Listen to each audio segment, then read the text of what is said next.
Hi வணக்கம். எல்லாரும் நல்லா இருக்கீங்களா? நாங்க சென்னை போனோம். சென்னை போன விலாக் தான் இது. இதுலயே மொத்தம் 3 பார்ட் இருக்கு. ஃபர்ஸ்ட் பார்ட் இந்த வீடியோ. இந்த விலாகும் சூப்பரா இருக்கும். அதனால ஃபுல்லா வீடியோவ பாருங்க.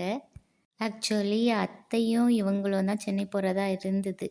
எனக்கு திடீர்னு 1 டே பிஃபோர் தான் டிக்கெட் போட்டாங்க. ஸோ எனக்கு அவங்க பக்கத்திலேயே டிக்கெட் கிடைக்கல. எனக்கு வேற கோச், அவங்களுக்கு வேற கோச்.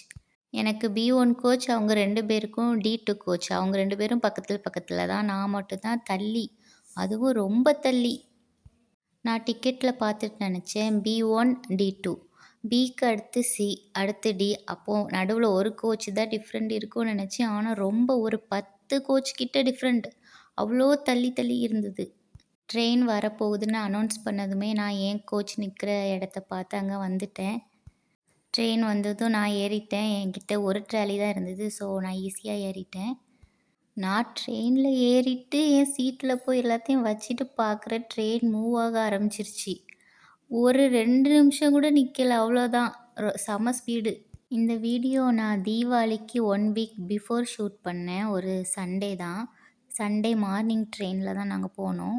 நான் அப்புறம் என்னோட லக்கேஜ்லாம் கீழ எடுத்து வச்சுட்டு நான் சும்மா உட்கார்ந்துட்டேன். நான் ஃபர்ஸ்ட் டைம் இப்படி தனியா வரேன் ட்ரெயின்ல. எனக்கு பயமாவே இல்ல. எங்க அம்மா தான் கால் பண்ணி யார்கிட்டயும் பேசாத, யார் எது கொடுத்தாலும் வாங்கி சாப்பிடாத, அப்படி அப்பப்போ கால் பண்ணி கேட்டுட்டே இருந்தாங்க. எனக்கு ட்ரெயின் ட்ராவல்னா ரொம்ப பிடிக்கும். என்ன ரீசன்னே எனக்கு தெரியாது. ஆனா எனக்கு ட்ரெயின்ல போறதுக்கு ரொம்ப பிடிக்கும். எனக்கு ரயில்வே ஸ்டேஷன சும்மா பார்க்குறதுக்கு கூட ரொம்ப பிடிக்கும். என் தம்பி ஹாஸ்டல்ல இருக்கும்போது வீட்டுக்கு வரும்போது அவன் ட்ரெயின்ல தான் வருவான். அப்போ இன்னொரு தம்பி அவனை பிக்கப் பண்ணுறதுக்காக ரயில்வே ஸ்டேஷனுக்கு போவானா, அப்போ அவன் கூட நானும் ஓடிருவேன். ஏன்னா எனக்கு ரயில்வே ஸ்டேஷனை பார்க்குறதுக்கே ஹாப்பியாக இருக்கும். அப்புறம் நான் அப்படியே ஜன்னல் வழியா வெளியே பார்த்துட்டே இருந்தேனா, கொஞ்ச நேரத்துக்கு அப்புறமா இவங்க கால் பண்ணாங்க. கால் பண்ணி வெளியில் ஏதாச்சும் டிஃபன் வந்தால் வாங்கு அப்படின்னு சொன்னாங்க. நாங்கள் லஞ்ச்சு தான் வீட்டிலேருந்து ப்ரிப்பேர் பண்ணி எடுத்துகிட்டு வந்திருந்தோம். பிரேக்ஃபாஸ்ட் எடுத்துகிட்டு வரலை. வர வழியில் ஹோட்டலில் எதுலையாச்சும் வாங்கலான்னு பார்த்தோம். ஆனால் லேட் ஆயிடுச்சு கிளம்பி வரதுக்கு. ஸோ ட்ரெயினை மிஸ் பண்ணிடக்கூடாதுன்னு நாங்கள் வேகமாக வந்துட்டோம். நான் வெளியே வந்து பார்த்தேன், ஒரு தாத்தா அங்கே தள்ளி ஒரு க்ரீன் கலர் ட்ரேயில் கொஞ்சம் சாப்பாடு வச்சு வித்துட்டு இருந்தாங்க.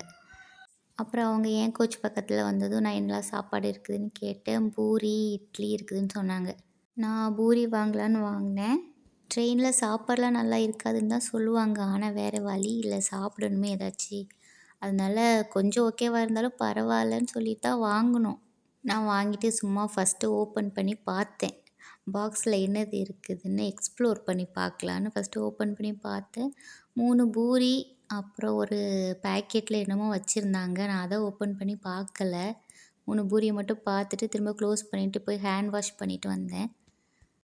ஹேண்ட் வாஷ் பண்ணிவிட்டு வந்து அப்புறமா சாப்பிட்றதுக்கு உட்கார்ந்தேனா, உட்காந்துட்டு ஓப்பன் பண்ணி பார்த்தேன்.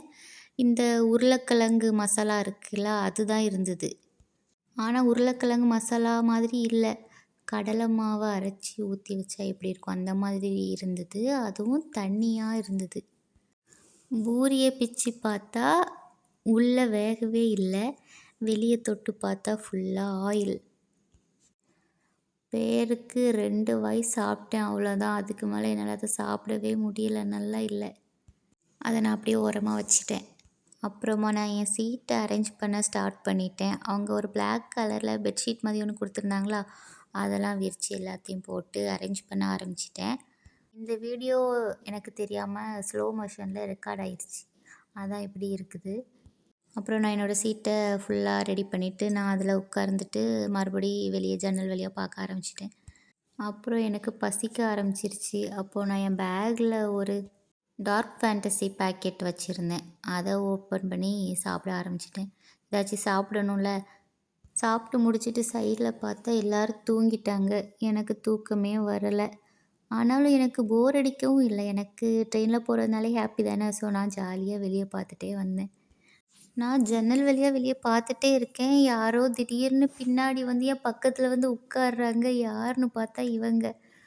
வரேன்னு சொல்லவே இல்லை. சொல்லாமல் அவங்க திடீர்னு வந்து உட்கார்ந்தாங்களா, நான் பயந்துட்டேன்.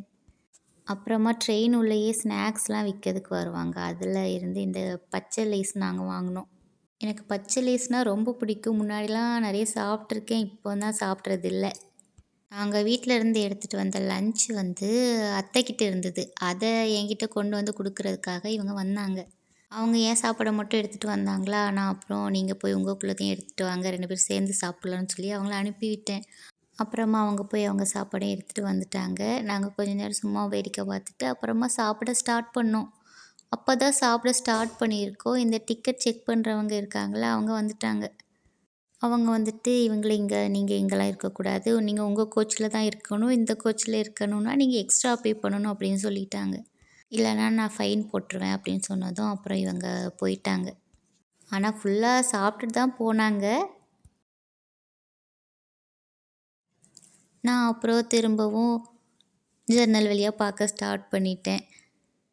அப்பப்போ ட்ரெயின் ஸ்டாப் பண்ணுவாங்கள்ல, அப்போது நான் அந்த வாசல் பக்கத்தில் வந்து சும்மா எட்டி எட்டி பார்த்துட்டு போனேன்.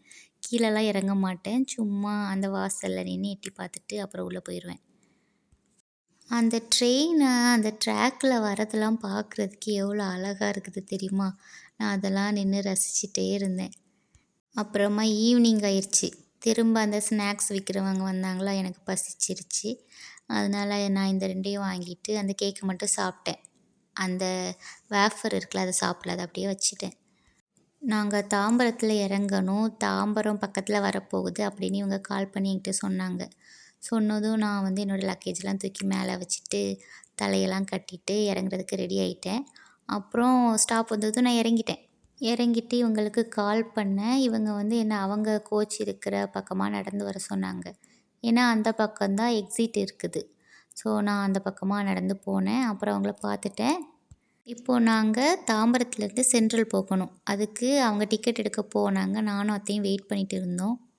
நல்ல கூட்டம், நல்லனா ரொம்ப நிறைய கூட்டமாக இருந்தது. அப்புறமா அவங்க டிக்கெட் எடுத்துகிட்டு வந்ததும் ட்ரெயின் வரக்கூடிய பிளாட்ஃபார்ம் பக்கத்தில் நாங்கள் போயிட்டோம். அங்கே ஆல்ரெடி நிறைய பேர் அந்த ட்ரெயினுக்கு வெயிட் பண்ணிட்டு நின்னாங்க. கரெக்டாக ட்ரெயினும் வந்துருச்சு. நாங்கள் ரொம்ப நேரம்லாம் வெயிட் பண்ணல, உடனே வந்துருச்சு. நாங்கள் உள்ளே ஏறிட்டோம். எங்களுக்கு உட்காரதுக்கு சீட் கிடச்சிருச்சு. செம கூட்டம்.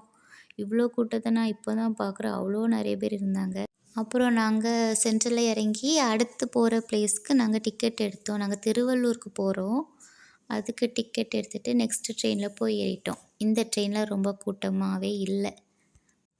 ஒரு விண்டோ சீட் தான் எனக்கு கிடச்சிது. அதில் நான் உட்கார்ந்துட்டேன். ஆனால் ரொம்ப டயர்டு, ஃபுல் டயர்டு. ஏன்னா நான் காலையில் 4 மணிக்கெல்லாம் எந்திரிச்சிட்டேன். 4 மணிக்கெல்லாம் எந்திரிச்சு எங்களுக்கு லன்ச் ப்ரிப்பேர் பண்ணேன். லன்ச் ப்ரிப்பேர் பண்ணி அதை பேக் பண்ணி அப்புறம் நான் குளிச்சுட்டு கிளம்பி ட்ரெயினில் தூங்க வேற இல்லை. அப்புறம் நாங்கள் இறங்க வேண்டிய இடம் வந்துருச்சு. அதனால நாங்கள் லக்கேஜ்லாம் எடுத்துகிட்டு ரெடியாக இருந்தோம். தாம்பரத்தில் இருந்து திருவள்ளூர் வர்றதுக்கே ஒரு 2.5 மணி நேரம் கிட்ட ஆயிடுச்சு, ட்ராவல் டைம் மட்டும்.